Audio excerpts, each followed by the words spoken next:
Welcome to another episode of Pistons of Fury. In this episode, I make some double action hinges for my fold down rear seat.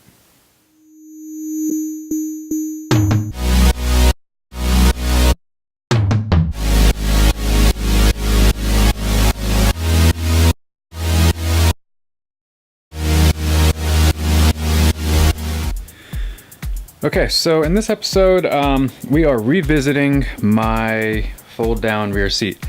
So full disclosure, the first prototype that I built with the sliding rails for this rear seat, if you haven't seen the episode, I'm gonna toss it up over here.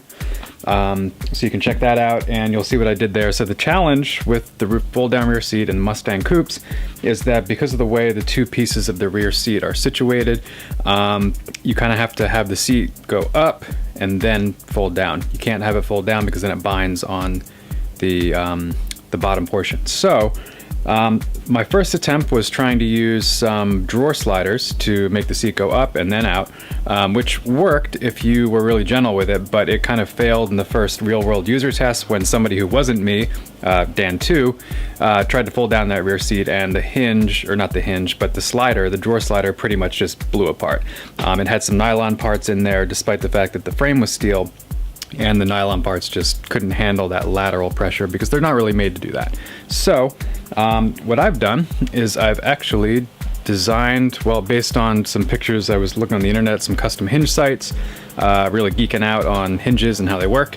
And so what I've done here is I've actually engineered this hinge assembly. So the way it works is you're looking at it here in the folded down form, and basically it folds down like that, so the seat gets brought back from a flat position in kind of a nice arcing motion. It'll bring it right down to where it needs to be, and then when you fold it, it actually lifts it up above the other seat and folds flat. So simple kind of dual pivot hinge. You know, I was looking and I couldn't find the name for this kind of hinge, so I'm calling it a dual pivot. But I basically made this mock-up out of cardboard so I didn't have to waste a whole lot of metal and dealing with that. So I've got the measurements right, so what I'm going to do now is just take these measurements down and replicate that in just mild steel. So I also have some hardware that I picked up from Ace, some nylon washers, some flush mount machine screws, and then some nylon locking washers. So should have everything I need. So yeah, just going to get started on measuring this out and then cutting up some metal.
All right, so we're back. Day 2 of the hinge building project thing, episode, whatever.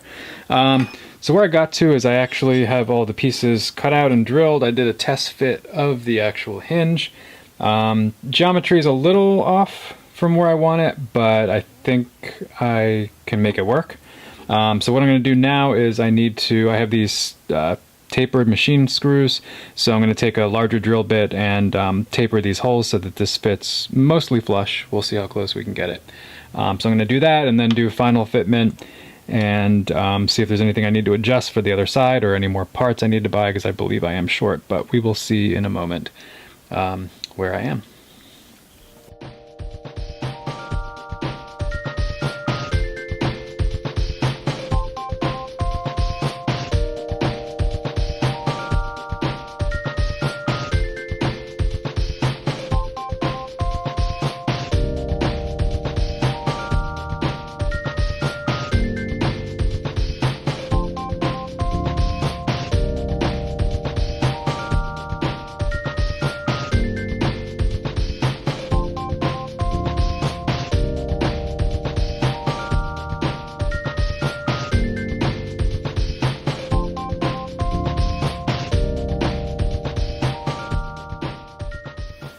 Alright, so here we are, where I last left off. I got this hinge kind of working, but I still think I would like to change at least one thing here. So when it's in its fully collapsed form like that, it doesn't come in full flush, and I think that's because this hole is a little bit too low. So what I'm going to do is create a new pilot hole in my second bar that I have marked out, because I actually have enough stock left to make one more bar. So I'm going to change the location of the hole in this one, see if my geometry improves. If not, then I can just cut another one, use the exact same dimensions, and all is good. And I'll just basically, when I weld these into the car, I will weld them at an angle like that, so that this bar down here at the bottom, or the piece that moves, is more or less straight. So I can compensate for it, it's no big deal, but I do want to try to correct the geometry one more time before calling it done and making both sets. So that's what I'm going to do now.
All right, so that's where I'm going to leave it this episode. You know, I'd say all in, I probably have, I don't know, 4 to 6 hours into these hinges. But that's okay. I mean, I actually enjoyed this process. I like doing this kind of stuff, and I especially like when it works.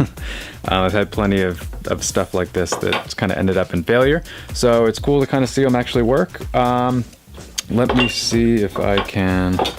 Maybe I'll jump in the car and just kind of show you guys where it's gonna go. Yeah, let's do this.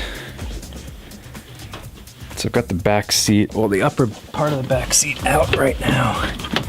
And ow, damn, door closed on my leg. Okay, so let's see, we can see here. So if you saw my other episode, which if I remember, I'm gonna throw up in the corner, whatever. I had this kind of pivot system that was based off of this this bolt or this piece of rod right here. That didn't work. It put a lot of stress on my fender well that obviously wasn't meant to carry any kind of load.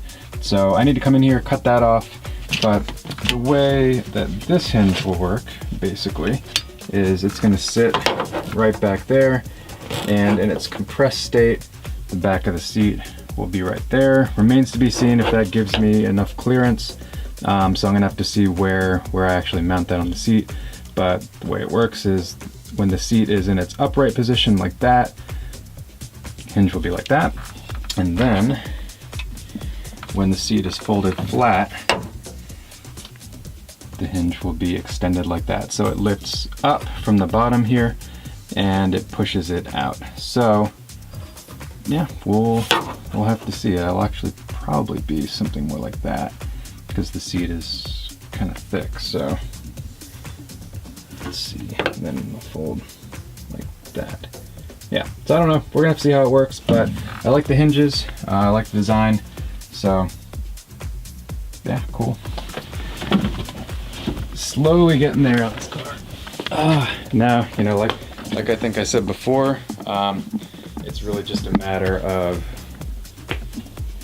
all the little things that makes the car like a legit daily driver. So yeah, just in that mode of fixing all the little things.